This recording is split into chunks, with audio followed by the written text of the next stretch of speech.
Good day, race fans, and welcome to the Intentional Wreck Podcast. Podcast made by race fans for race fans, from the casuals to the lifelong gearheads. My name is Jeff, and I am here with Finn, and we are here with special guest Snugs because we have a special episode for everybody today. Before we get going on that, let me just go ahead and get some announcements out of the way. As you should know by any other time that you would have listened to the show, you can find us on Twitch and YouTube under the name Intentional Wreck. You can find us under the same name on your favorite audio platforms. You can also find us at intrecpod.com, and you can also join our Discord server, which is something that you definitely want to do with the upcoming NASCAR 26 game coming out, with new NASCAR racing leagues about to start. We run one of the good ones. We want you to be there. You should join in, especially given the theme of tonight's episode. If this is something you want to be a part of, this is a league that you want to join. So with that being the case, I will hand this off to Finn because I know he's got some things to say about it. Welcome. This is one of my favorite streams of the year just because it's an opportunity to highlight why everybody's here. Huh? The second time we've done it this year. yeah, you know what I mean? But season. Yeah, it's a good time to highlight league content and all the things and all the hard work that everybody put into. It's been a long season. I mean, when did we start this season? We started this season. I just accidentally revealed somebody's face on the pod. I forgot with how it streams, but I mean, we started this one quite a few months ago. Y'all might end up seeing Meatball's face live. Well, technically it was his own picture, so all good. But I mean, these are long seasons, right? And it's grueling. And yeah, April, and it's August right now. So I just want to, before we get started, a huge thanks to everybody who showed up, been a part of the league. And this is an opportunity to highlight the various talents, personalities, and characters of the league, if you will. But before we get to that, everybody submitted the awards tonight. If you did not, that is on you. So if you're mad that your voice wasn't heard, there is, how many submissions did I get? 22. So shout out if you didn't vote, every single one of these was decided by a single vote, and yours is the reason why you didn't vote. I think all of them technically had some kind of vote. Like there was a couple of choices. There's one that I had to adjust this year. But before we do that, I want to do a quick special thank you to Snugs and Dilly and Jeff and Corey. I would say Nick, but he was MIA on this season. The admin team as a whole did a fantastic job covering down it, and they're going to continue to do that.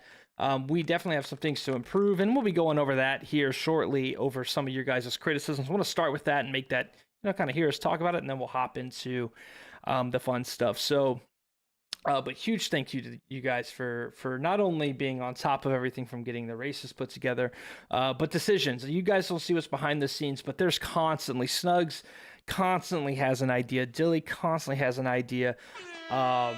So Jeff always has a soundbite. So it's important to us that the league has success. Part of that is you guys. The other half is my admin team. So I'm proud of them. All right. Thoughts, and one of the questions we asked were, what are your thoughts and criticisms of the admin team? And guess what, guys? Great reviews. I feel like a dictator where it's like, hey guys, all the votes came in and I'm president again. Like everything was great. I won by unanimous decision again. A lot of no complaints, nothing critical. Somebody said, you guys made really good decisions to clean up issues with the racing, created a good product. Thank you guys for having me. We're thankful to have you. Here was a real criticism. Maybe not being harsh enough on the shithead drivers. Okay. And the Roval, absolutely disgusting. That was Fat Randy. I'll throw that name out there. Hey, the Roval has certainly had a decision. I think the Meat Boys are certainly anti-Roval. If we are running, here's a good one. If we are running no stages, then moving forward, all points paying laps should be listed as when the schedule is put out, which I do agree. That comes from Hunwee. So as we evaluate what it's going to look like next cycle, then we're going to have to figure out, make sure when we post the race on the schedule, it has laps. So that, because I could see why some people would think that maybe we were scheming something up in the background to benefit if an admin knows all week what the laps are going to be, he can benefit or practice that way, whereas everybody else is kind of finding out on race day. So definitely want to be as fair as possible. Need more consistency with race results. It was quick in the beginning. I have a real job. Who's this? Okay, Which you didn't at the beginning, and that's one of the things, is that you were in between, and therefore the attention to detail that Finn was paying at the beginning of the season, compared to where it is now as he's gotten a little busier, has been it's there, and it's understandable, dude. I mean, come on. But right. Yeah.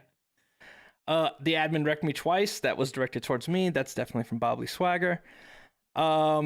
Somebody said, if there could be a vote among drivers, do you want road courses? This will be my first discourse question. Snugs, what are your thoughts? If you had to give a percentage on how much you would want to get rid of road courses in the league, what are you at personally? Honestly, I'm at 0. 0. The road courses have provided fantastic racing. Do we like them? No. But yeah, Sonoma was a banger. Roval was pretty decent. There's a good 3-car battle in that one. The Glen was great last season. Yeah. Coda was great. I could say this. I think I definitely think we might scale down, right? This season had 3. We had Sonoma, the Roval, or was that it in terms of road courses? I think 2 is a good happy medium. You know what I mean? Don't overload it with road courses, and definitely make sure we choose the racier ones. But I think I too am at a low percentage. Jeff?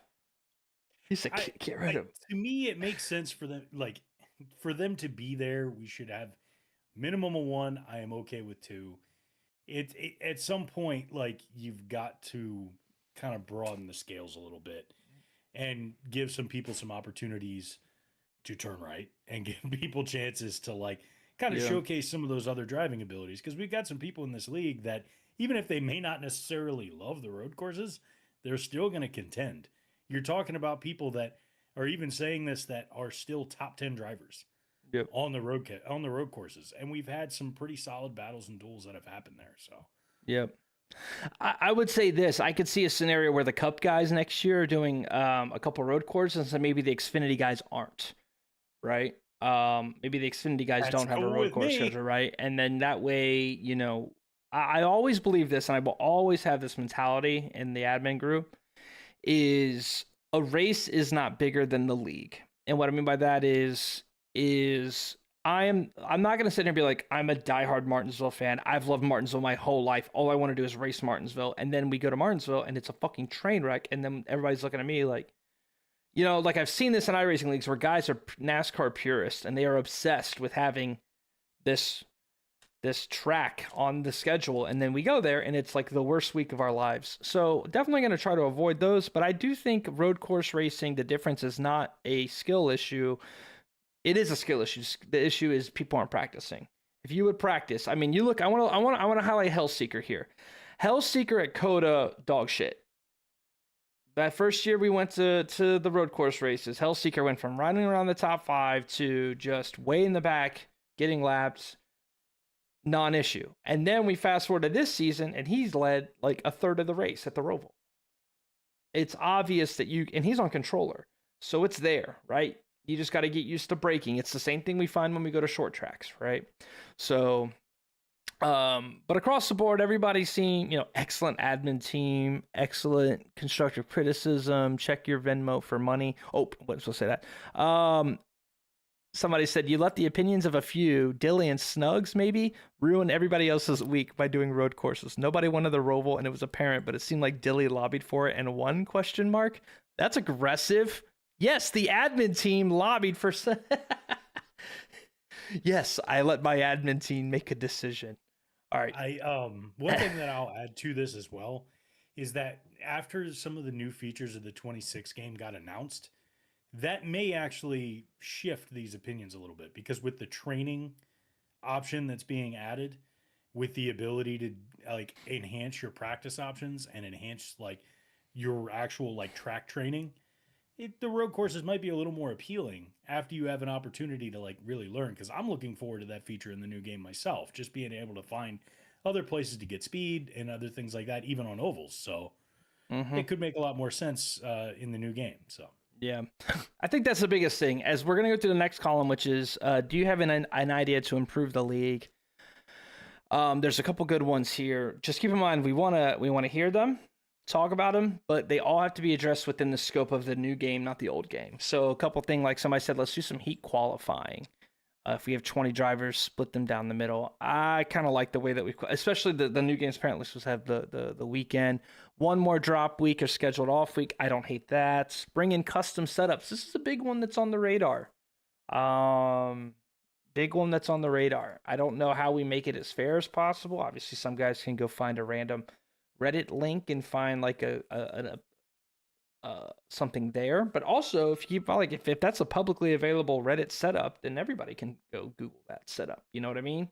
So are we just back at square one where we're all back to driving a normal regular setup? Who knows? No road courses. Never go back to the Roval. This is a good one, and I really like this. Please consider the advantages and disadvantages before introducing cross-platform. I feel like there could be a PC versus console scenario where there might be advantages for PC. And I think I agree with this idea, and I want to make this like promise to you. The goal is not to go find a bunch of demons to come in on PC that are iRacing guys to come over. You know what I mean? The goal is not to do that. The goal is to keep the community that we have and add to that with guys that race fair, that race clean, speed be damned. So definitely we'll be keeping an eye out for that. And as we continue to improve some of the other things, like, hey, Finn, we want more speedway racing. Well, guess what? You guys proved to me this year at Talladega that you can speedway race. So I appreciate that. Atlanta might be the only thing, Snugs, you think? Atlanta might be the only track that isn't featured next year unless we severely clean things up. I don't mind Echo Park being left out, yeah. honestly. Yep. Because Dega, you can go comfortably 5 wide. Daytona, you can go comfortably 3 wide. Yep. Echo Park, you can barely go 2 wide and be comfortable. Right. Dilly's advocating for himself in the chat, by the way. I think that's a bit of a push to bring in Echo Park. Maybe we can try it in a practice racer a couple of times. Yeah, we'll do some exhibition races. We'll see how we go. Well, actually, he said the Roval's retired for NASCAR, so we're never going back. I guess so. All right, the moment you've all been waiting for. Let's go and get the IWP Season Awards kicked off. Let's first start with the season recap. Your All-Star Race winner was Dinger Magic, his second All-Star Race win of the career and of IWP history. The in-season tournament winner was C. Placek of RPM. He won his only stage. Didn't he win the race? Did he win Indianapolis?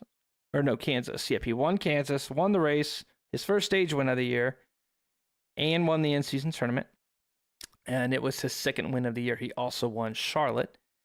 And then your rookie of the year, kind of the first maybe new award, is going to be Bob Lee Swagger. Bobby Lee Swagger finished 5th in points.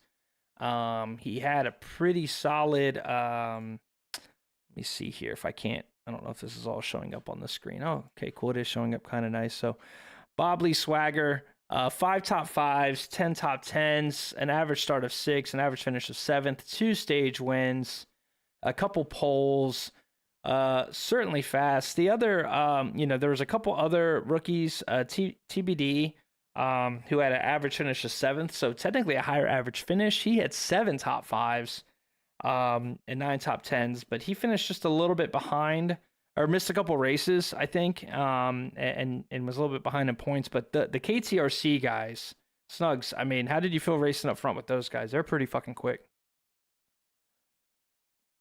They were fun to race against. I know that at Talladega, TBD and Bobby were linked up quite a bit. And, I mean, it was fun. I mean, they're always fast. I mean, Bobby's practicing day in, day out. TBD's putting in time. Mm-hmm. I mean, without Dents and Nick running, KTRC's kind of been them and Mighty Meat have been the main competitors in the team points. So yeah, No, they have certainly raced well. And then shout out to their third teammate, the 8 car Solomon, who ended up with a top 3 the other day at Iowa last week, behind Dents and Corey. So tons of speed. I was with them last night listening to them practice for the final race, and they're going through strategies. It's really cool to see the teamwork and dynamics that we've got. So congratulations to our first rookie of the year ever, Bob Lee Swagger of KTRC Racing. Let's do a quick recap. So we kicked off the year. Shanzi came out and wins at Vegas. And I tell you what, our first 6 races of the year, we had different winners. That was, you won Michigan, Dinger came out, won Worldwide Technology, Dilly Toon won at Sonoma, which I think most impressive race of the year. Beating the league in Sonoma on a controller. I have something to say about that. Oh yeah? I have something to say. Oh yeah, I forgot about that. You got shafted a little bit on that one. For someone to be as confident and as fast as he was on road courses in general, the fact that he was able to hold off a wheel user. Yep.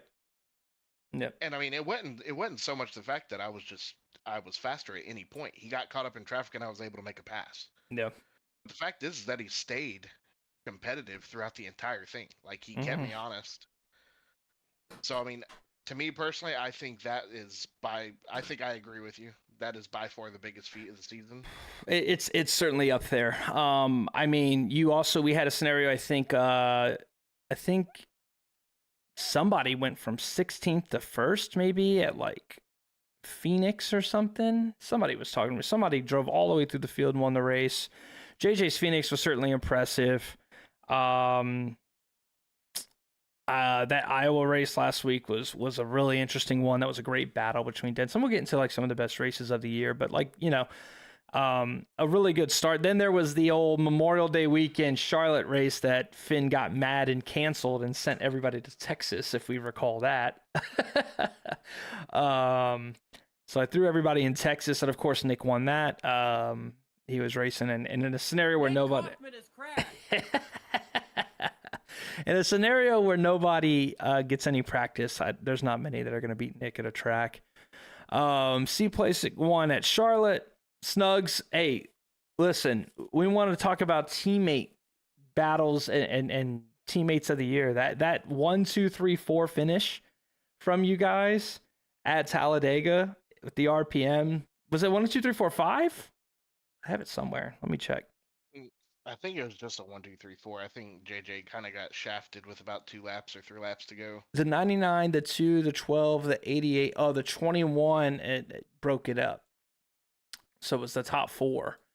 Yeah, incredible work there. That was a banger of a race. If only you were not Ricky Bobby and let Bumblebee win that race. But, if you can't win. I pulled out thinking that a parachute was just going to come behind my car.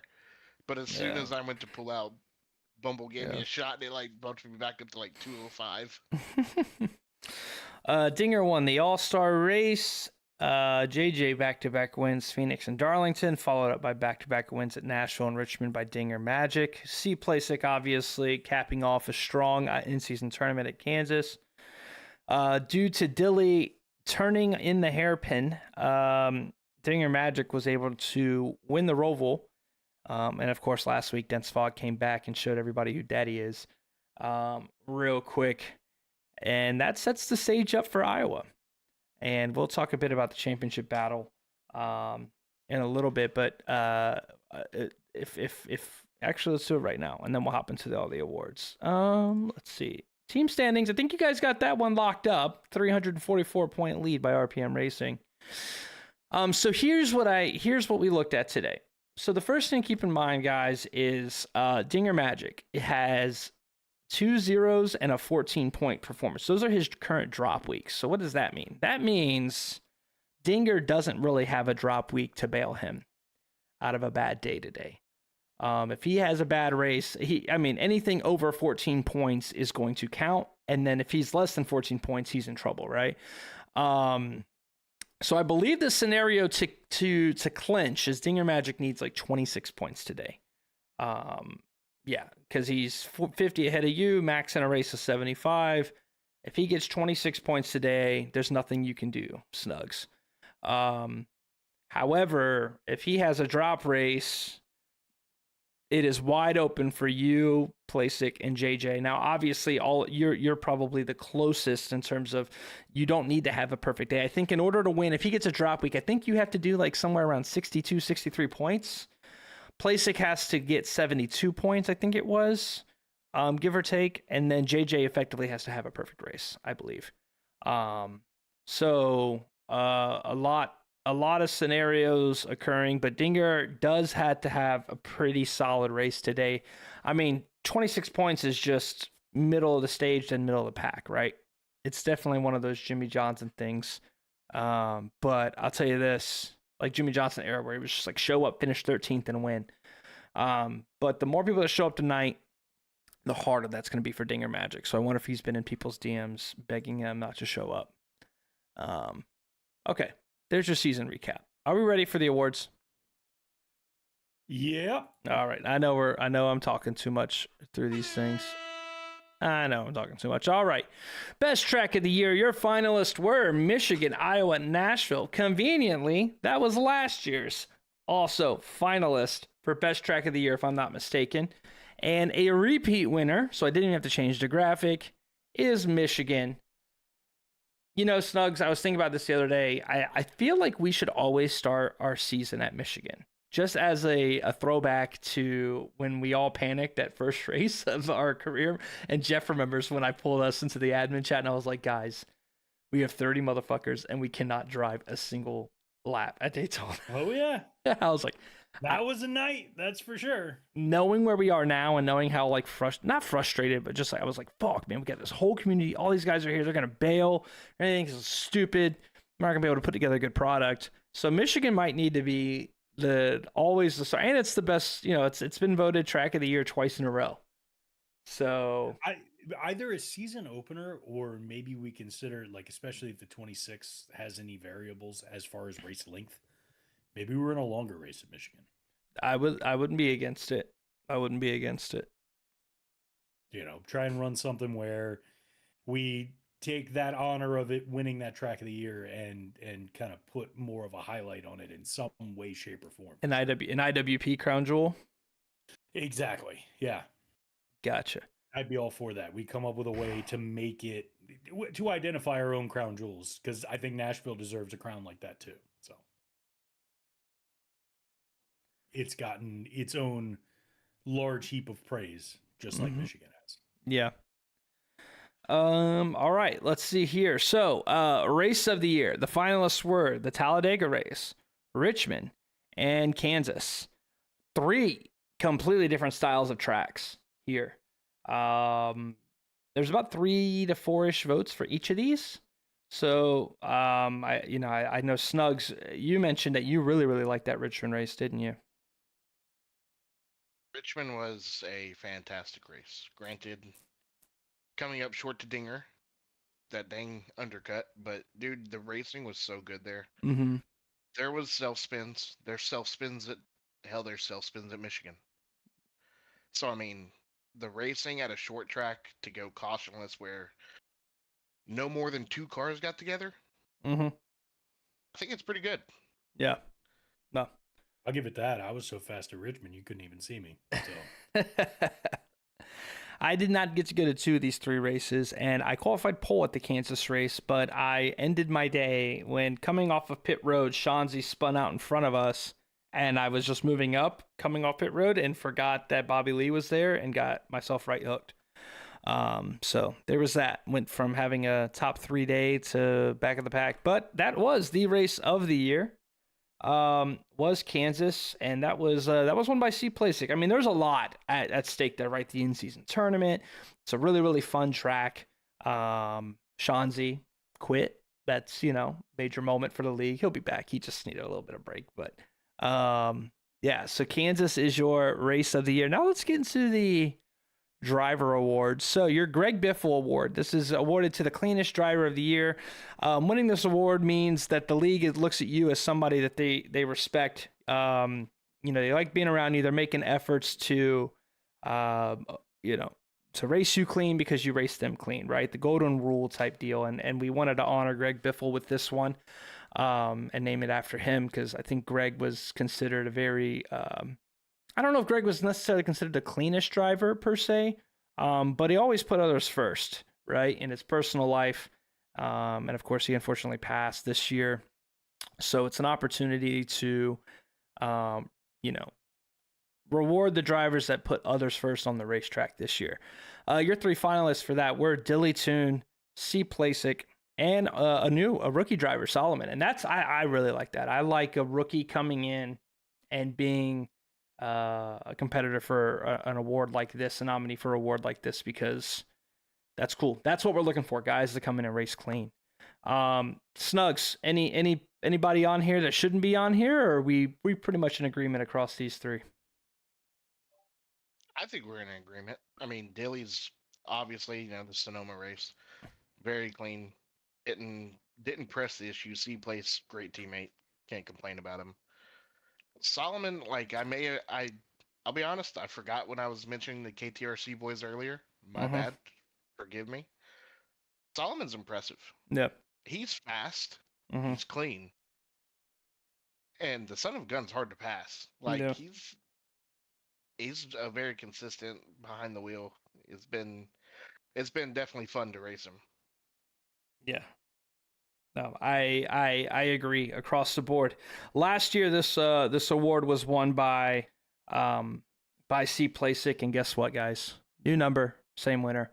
C. Plasic in the 12 is your cleanest driver of the year award. Greg Biffle Award winner.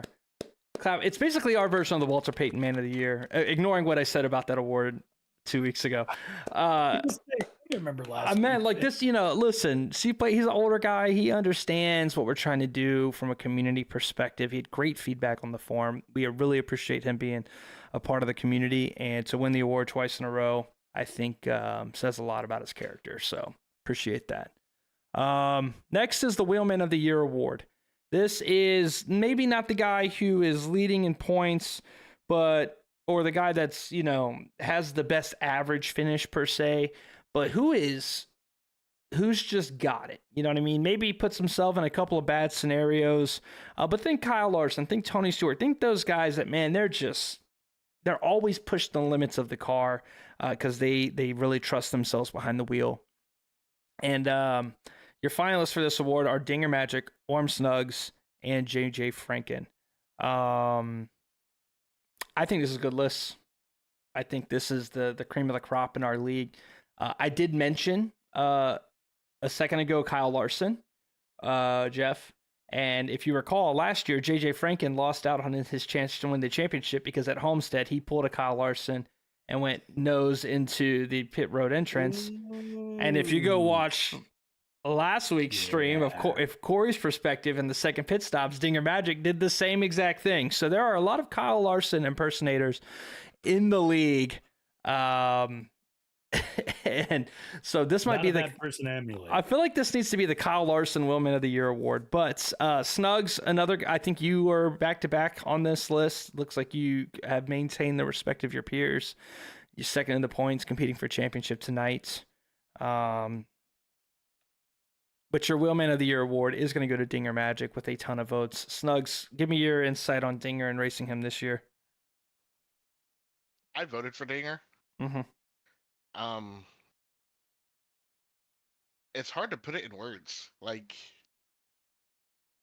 I felt like Jeff Gordon in the beginning of the season and Dinger's Jimmy. Yeah, just you look up and you see, and you know what's funny? He has the racing stripes on the car, like the that Lowe's era, the blue car with the white stripes. It's just something that I don't know what it is. He may not be fast like the first 10 laps.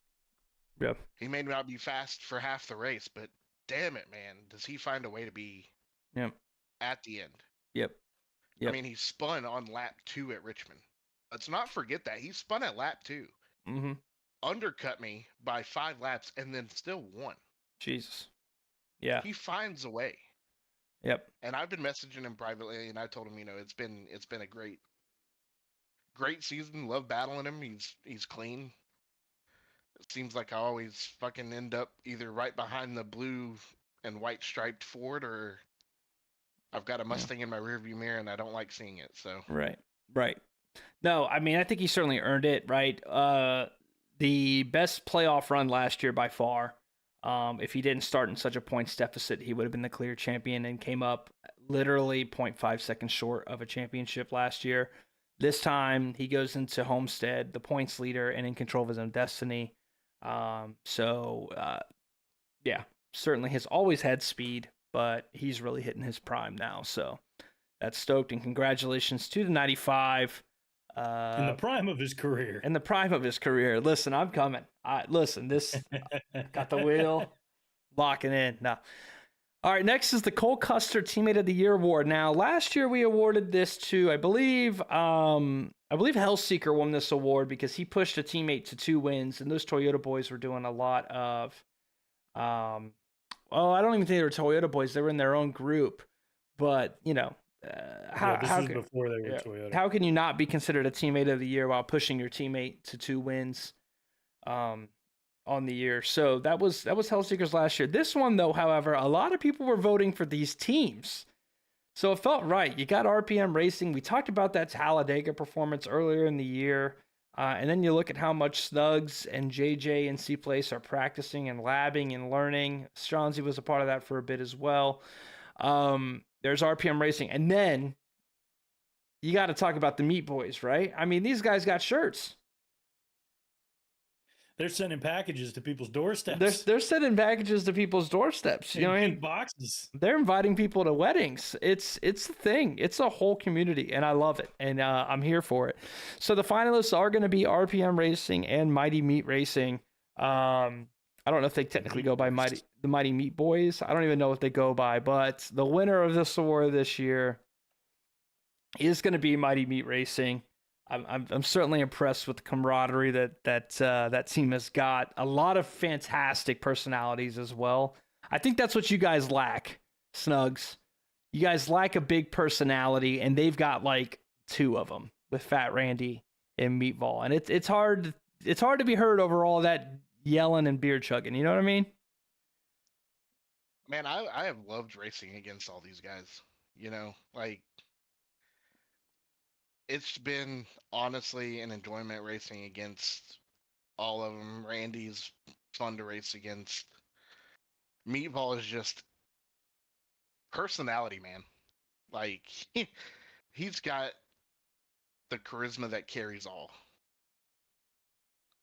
It's just been a fun season to race against them all. So well deserved. Yep. So and RPM guys, it's obvious your peers recognize that you guys got something special over there. So it's really cool to see. I'm excited to see how these teams look if we have another silly season going into 26 and any things we got. But I think we're definitely going to have to maintain these groups. This is a good rivalry, and hopefully that team championship standing comes to comes into play here next year, because RPM smoked them. RPM absolutely smoked them. 344 points. So, all right, next, the Anti-Chase Elliott Personality of the Year award. Some interesting guys on here. We got our first new finalist here. That's TR Dog. I think TR Dog's energy in chat, his charisma for the league has definitely stood out to his peers. So a lot of votes for TR Dog. Then there's, of course, the man who won it last year, Meatball. How do you not, right? I mean, the man was here for like 5 races, and he's a finalist for this award. He makes you remember why he's here. And then Dilly Toon. Yeah, go ahead, Jeff. I was going to say, if this award existed, like, for real, like, if it was like a trophy, it would be like a golden loaf of banana bread. That would just be kind of perfect. Like, the Anti-Chase Elliott golden loaf of banana bread goes to the Personality of the Year. Yeah. I want to clarify something because we had a comment. And Tyler, you're right. Hellseeker pushed you to win a Daytona. He don't really push you at Darlington, but he didn't dump you. A worse person would have thrown it in underneath you and ruined your day. So he didn't push you to win a Darlington, correct? But yes, yeah. I mean, Meatball he's an intense character, Jeff. Hard to beat. And I told him he wasn't going to win the award this year.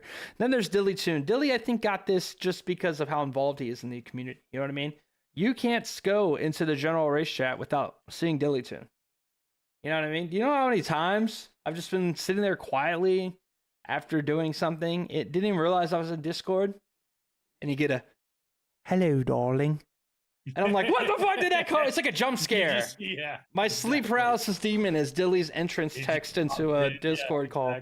Because I have. And when he does, it's freaking 3 a.m. for him. Like almost any time that's happening. Yeah. So a lot of finalists for this one. 3 very different types of personalities. But your winner and back to back is Meatball. Meatball got the most. I think he's running a campaign here. I do think there's some we might need to check the voting polls in the stations. You know what I mean? I feel like if we go to where I think beef into the ballot box. The CCTV of the voting station is just meat handing out turkey legs. Going, yeah, exactly. You know what I mean? Turkey leg and a beer to anybody that'll just put us in there. Yeah. Yeah. So, but back-to-back winner is Mr. Meat. All right, your Canadian of the Year award. This is your accountability award. These are the guys that were consistently, upfront about mistakes that they made. And again, another scenario where I'm a nominee because guys are sucking up to me. But I won this award last year, but and I'm back here on the docket, proud to talk about how humble I am at all points. Joining me in the humble elite class is Warm Snugs. Snugs really doesn't have too much of a. You don't have too much of a temper. You do a good job at. I think maybe one time season 1 you yelled at somebody, and then I was like, "Let that be." But other than that, I did. You're pretty chill about it. And then of course TR Dog, right? Again, this is this isn't one person's thing, right? People were seeing comments in Discord and owning up to, hey, I dumped and turned, and whatever the thoughts are about how you drive or whatever. We really like that mindset of accountability. And all 3 of the guys here definitely showed that, and as recognized by their peers. I won this award last year. I will not be repeating this award. Snugs, this is actually going to go to you. So I'm going to give you an opportunity to talk. Congratulations winning Canadian of the Year award. Surprising. I don't usually get too upset anymore. I do apologize for the mistakes I made. I can't lie. I'm a competitor. We're all competitors. And there's times where the competitiveness gets the best of me, and I have to go back and I have to apologize. I've told a lot of people, gentleman's rule, I won't wreck you in the beginning, but 3 to go, I'm shoving it where a car can fit. There you go. And I will apologize after. So right. There's always a time and place for aggressive driving, and it is okay if you make a mistake. Every person on this list and every person in the league has made mistakes driving. I forgot to update the finalists. It's not Dilly Toon, it's TR Dog. But as long as you own up to it and you're not repeating those mistakes, it seems like people are pretty cool with that across the league. So well done to you, sir. Your first award one of the year, right? I think you got some last year, but this is your first one this year. So well done. Next is the Miley Cyrus Wrecking Ball of the Year award. So this is the only award that is roasting people, but we're not here to just point and make fun and laugh. I want to point out, like, TR Dog's on this list, and he was already recognized as a Personality of the Year and the Canadian of the Year nominee. So what does that mean? Obviously, like, even if your peers see you on the track as a bit of a wrecking ball, don't take that too personally. Come back and realize that, hey, they also see when you're owning up to things and you're apologizing for things. As long as we're all trying to learn and get better. So, but this one is the point of the Miley Cyrus Wrecking Ball of the Year award is the driver that caused the most havoc and havoc was caused. Now, I want to go down the list here of your finalists. Space-Time Jumper. I don't think this was indicative of Space-Time Jumper from a mentality perspective. I think this was his transition to the wheel, or from his new wheel. He did not get the settings right, and he has not been the same. So I can't in good conscience sit here and say that Space-Time Jumper isn't aware and that he's a big problem. He has 2 wins in the IWP. He can drive. I think it was just that. Big APW won this award last year in the 48. I will say APW has improved in speed this year for sure. He also had some issues, right? If you guys remember, he got the wheel, then he broke his ankle real bad, and he's also going through school. You know, that's stressful. He's got a lot going on. So, busy guy. Yeah, busy guy. So, we're looking forward to having him back next year. I think he's not going to be able to race in the Cup Series just due, at a minimum, to a time constraint. But maybe he can compete in the No Wrap Series should he choose to stay. So, won the award. And then TR Dog. TR's reputation is really just a little bit of overdriving, and I think that's just he's a little young, and he drives I think a couple times he really drove as a lap car. He drove the leaders really hard, and I think that's probably the biggest.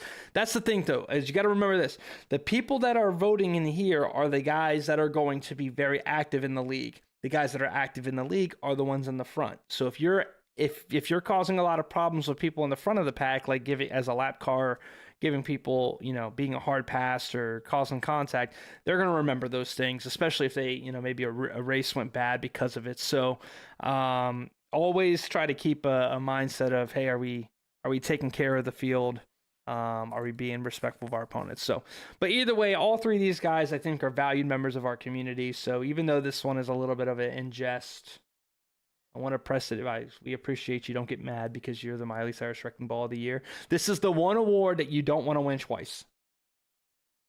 I thought I was going to be a nominee, but no, Jeff. No. I've had some runs this year. Yeah, I think you were the nominee last year, but not this year. I'm pretty sure I was in there last year. Yeah. So, I would like to change the name of this award to Hurricane Host Award. The Hurricane. Nah, dude.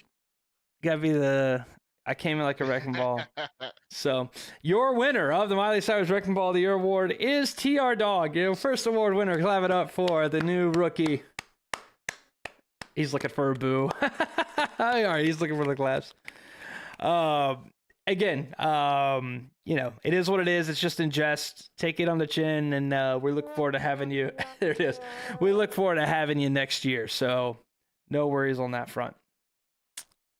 All right, the Ryan Newman Award. This is for the hardest driver to pass. Whether that's last year, Big APW was on here because people were scared to pass him. And then you have guys, which it looks like this year it's kind of ironed out to who's just got it. You know what I mean? Who's consistent? Who's able to put down laps? I mean, you were talking about it, Snugs, with Dinger Magic, and how consistent, when he's in front of you, you're just like, Jesus Christ, I cannot get around this guy, or he's driving away from me, right? But Dinger Magic, JJ Frank, and Corey Russell's on here. This is Corey's first show as a nominee. He mentioned it earlier. I want to point it out. Corey Russell had the best average finish in the league by over a position. Let me pull up the stats here. Best average finish of the year, Corey was 5.67. The next closest, I believe, was 700 TBD. So by over a position, Corey was the highest finish. So that's obviously like indicative. He doesn't have a win yet. Iowa was probably as close as get in both seasons, which sucks because obviously we know what happened year one. But then, of course, Dense Fog shows up out of nowhere and just wins the race. But Corey had it right there in front of him. JJ, obviously, back-to-back championship contender, top 5 in points, and then Dinger Magic's your points leader. What are your thoughts here, Snugs? Pretty well-deserved, these 3? Actually, I actually voted for Corey on this one. Yep. As someone who won the award last year, I mean, this is consistency at the finest. Someone who's able to run consistent laps, consistent lines, doesn't really make a mistake, and overall just hard to pass. Yep. Dinger's obviously hard to pass, but hell, you'd never have a chance to pass him because he's out in front. Yep. He's the last pass you're gonna make. Yeah, it's like don't look for your keys after you found them because you found them, right? Can't pass anybody else when Dinger's there because you got him finally. But not many have passed Dinger Magic this year. But the winner of this award is not Dinger Magic. In fact, it is JJ Franken, who has seemed to have earned the respect of his peers and moved over to the 60 this year. And yeah, he's got a chance tonight. Super excited to watch him. But JJ Franken, watching his in-car is fun. He really is consistent in the car. And that's pretty stoked to have him to be a part of the league. He almost didn't get to. In case you guys didn't realize, he's the reason we had to move to 9:00. So. Oh yeah, that's right. Yeah. All right, moving on. Most improved driver of the year. Your finalists are TDB. I don't know if that's fair to put TDB on here because he was a half rookie last year. This is technically his rookie year. JTB Mad Cheeks has certainly improved. He, best drive of the year so far was the Roval. He got spun out early in the very, very back and drove his way back up through the field to 5th on a very, very hard track. And then Fat Randy, who I don't know if Fat Randy he's always in that mid-group pack, guys. It just feels like he's always a casualty. So it seems like this year he's turned some of those casualties into top 10s finishes. And across these three, again, when you're mid-pack, I mean, these guys go to any other league, they're winning the league. You know what I mean? These guys go to some random Facebook NASCAR 25 league, they're winning it. And the fact that they're here, improving, having to battle it out in the mid-pack, it's impressive stuff. And your winner is Fat Randy in the 32 machine. Hey! Good old Fat Randy. Some say this award was given out so that we don't get January 6th. Who knows? But he has claimed terrorism if he didn't win some awards. So I try to do what's best for the league. For sure. He was more than lobbying, that's for sure. Competitor of the Year award. This award is given to the question is which driver do you like racing the most? And this is kind of a combination, right? We've had the wheelman, who is who do you think has just got the most talent? And then we've got the cleanest driver, and then we got accountability, and then there's the most improved driver. But who's somebody out there that you just, maybe you're racing them week to week, and you guys are putting together good battles. You feel like you're walking away from the race DMing that driver going, dude, hell of a drive. And these three guys, I think, are represented well within the top pack. You've got Dinger Magic, obviously. Snugs, you mentioned about how you guys DM and talk. Dinger's got a great reputation around the league. Then you got Bob Lee Swagger, and that 3-car. He's racing up front. I remember when we were a little wary up front in the pack when he joined last year, and it was like, this guy's up, he's quick, but is he driving clean? And it looks like, his league mates have realized that, yep, they like driving around him. And he's been really competitive, also looking for his first win. And then there's Hellseeker, right? One of our 3 controller drivers, one teammate of the year last year, is always fighting around various places in the pack. And it feels like he's got a good reputation across the league. So those are your 3 finalists. And your competitor of the year winner is going to be Hellseeker in a 35. This is a Toyota teammate of yours, Jeff. You got anything to say about 35? Yeah, every single, running, for the beginning of the race where I usually see him during the track, it's usually he's always in the mix, always trying to find his way around and find a clean path up to the front, and generally somebody who is consistently in the swing of things, regularly. Like I said, he'll start, even if he has a bad qualifying run and he starts somewhere near the back, he's not going to be back there for very long. He's going to find somebody. He's going to end up racing somebody hard, for the most part during the race, and generally is somebody that it's not somebody that you fear when you see coming up behind you because they're going to wreck them. It's not somebody that you're not afraid. It's not somebody that you're afraid to share the track with. And at the same time, there's a good chance you're going to see his bumper sooner rather than later. So his rear bumper is going to be cruising past him. So. Yeah, I highlighted a little bit earlier about him, driving just improving so much in the road courses. I feel like I was racing him a lot last year, and now he's in the group ahead of us. But I've never had an issue. I've never had a run-in with him, and every single time that he's made any kind of mistake, if he does make a mistake, he owns up to it. So, good in my book, and a 2-time award winner here for the IWP. So, Competitor of the Year award.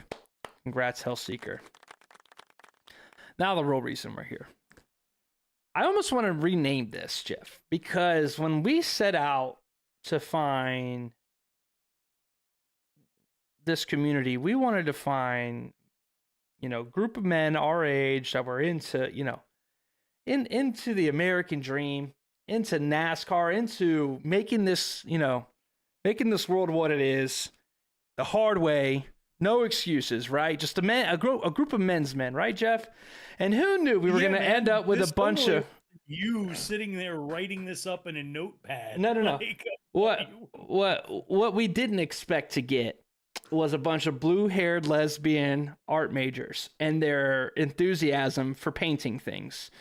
And that is what we have here, is we have an award because this is the most hyped award of the year. I mean, the loser of this award last year threatened to burn the league down.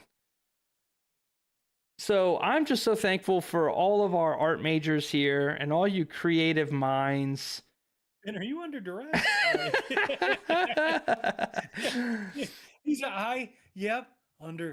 I want to thank everybody here. You're all great. All you wonderful. Great blue-haired art majors, liberal arts majors.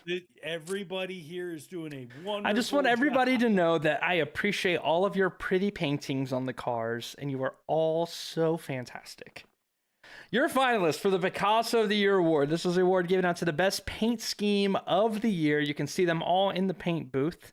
Your finalists: the Snugs Pink 47 brand machine, the Hellseeker Tabasco throwback, and the Fat Randy Dale Jarrett Crunch throwback. I'd like to say if I had raced more of those 24 throwbacks I made, might have made more of an appearance. I also felt like it was a little unfair to post your pictures back to the top of the paint booth in an effort to win votes. I feel like we're really steering the votes there. But some really, really good paint schemes there. But the winner, and thankfully for the league's sanity, is going to be the Dale Jarrett Crunch Throwback 32. Obviously, really good use of the word Jarrett. Remind me back of like in the old days where they couldn't do Miller Lite, so they'd put Rusty on the car, or they couldn't put Budweiser, so it's kind of got that Jarrett feel. Nailed the throwback. And, this is his big one. So, shout out to Fat Randy, our regional, I wouldn't say he's a regional Briscoe fan, or a regional future recovering alcoholic at the way things are going. That man can drink everybody under the shed. But please make sure that you can put your gas can away now, Randy. You can leave the matches at home. You could leave the matches at home. Dilly had some good throwbacks as well. Obviously, I think this is an award that's going to favor the people that do throwbacks. A lot of people have their own unique schemes that they built around TR Dog and his Logitech scheme. He's a big fan of that. But I think the throwbacks are always going to win the hearts and minds of voters here. Snugs, you won this award last year. Is this a worthy paint scheme? Oh, yeah. I mean, dude, Randy was a finalist last year, and I think I beat him out by like a vote, maybe 2. To me, this is the award that I look forward to. I'm kind of surprised that the 47 brand car that I made was a finalist. I expected it to be the Roto-Rooter Carl Edwards one, but yeah, I think it was just because it was recent. I think people didn't do a lot of due diligence to go back there and look at their new ones. I voted for the Tide myself. Yep, Tide was good. Tide throwback. The Tide one was good. I was a big fan of Dilly's Martini design, I believe. I was a big fan of that one. But I mean, Randy was just popping them out left and right, dude. Like, I remember talking to him for a little bit, and he was just like, Tony Stewart. Then it was this one. Then it was this one. Then it was this Jarrett one. And then, Hellseeker comes out with this Tabasco one, which was a really, really like well thought of with the tools that we had. Did I don't remember if I sent it in the chat, but I saw the Tabasco car when I was out in Reno a few weeks ago. Like the real life Tabasco car. It's at the Reno airport. It's kind of crazy. It's parked like you get off the plane, you go to the baggage claim. He and said, there's the actual Tabasco NASCAR right he there. said, it's hot sauce. This is an outrage. Oh, God. If it wasn't going to be Fat Randy burning us down, it was going to be Hellseeker. Of course, the name Hellseeker. Jesus. Who finished second? I didn't really focus on who finished second. Hellseeker Tabasco finished second. For most of these, it was just like the very obvious one. There really wasn't too many. But I don't want to show the votes. People will think I'm swinging it. If you weren't first, you were last. Yeah, there you go. Had to say it. But that'll do it, and that'll do it because we have a championship race tonight that I cannot be a part of. And because Finn has to leave. I got to go to work now. 2 minutes ago. So Jeff, take us away from our stream here. Can do. Thank you for joining us on the award ceremony. Drivers who are joining in to the championship race, get ready to join the lobby here in a little bit. We will be ready for qualifying here shortly. That's going to wrap things up for us on this episode. Please make sure you check us out on Twitch and YouTube under the name Intentional Wreck. Same name on your favorite audio platforms. Join our Discord server so you can join our racing league. Check out our website at wreckpod.com. All that being said, we'll catch y'all next week. Everybody have a great week.